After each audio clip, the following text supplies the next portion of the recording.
Rape के तीरों से ऊपर जाती लाशें और कश्मीर की खून से सड़ी लाशों के दृश्य सामने आते हैं।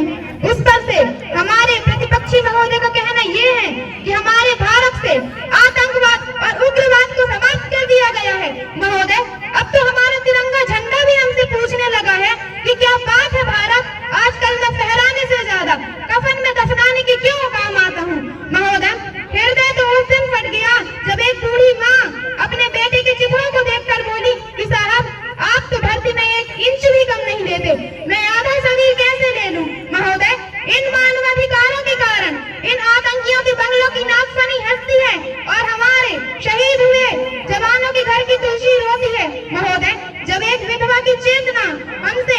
चीख चीख कर ये कहती है कि प्यार तो भरपूर गया, मांग का सिंदूर गया, नन्हे नौनिहालों की लंगोटियां चली गई, छोटी छोटी बेटियों की चोटियां चली गई और आपके लिए तो एक आदमी मरा है साहब, मेरे घर की तो रोटियां ही चली गई, मेरे घर की तो रोटियां ही चली गई। महोदय, किसी भी युद्ध को जीतने के लिए पहल करना सबसे जरूरी होता है, क्योंकि इतिहास गवाह है बड़े बड़े युद्धों के परिणाम पहल करके बदल दिए गए हैं। लेकिन हमारे देश के जवानों को ड्यूटी पर खड़े होकर भी आज भी पहल करने से डरते हैं, क्योंकि आने वाले समय में उन्हें कटघरे में खड़े न होना पड़े, क्योंकि हमारे शहीद हुए जवानों की उनको लगता है कि उनकी बंदूक से निकली हुई गोली कि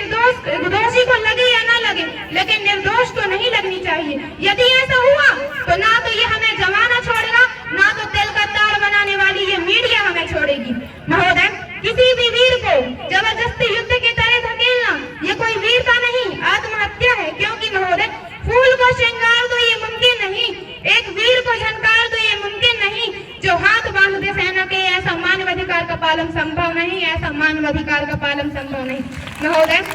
जब छत्तीसगढ़ में 44 जवान शहीद हुए, पुलवामा में 76 जवान शहीद हुए, तो कोई भी मानवाधिकार का पालन करने वाला हमारे पक्ष में नहीं था। जब JNU विश्वविद्यालय के द्वारा एक देशद्रोही के द्वारा ये नारा लगा कि भारत तेरे टुकड़े होंगे, अब चल हम शर्मिंदा है, तो कोई भी इस देशद्रोही के क्या था, अगर इसके पक्ष में हो जाए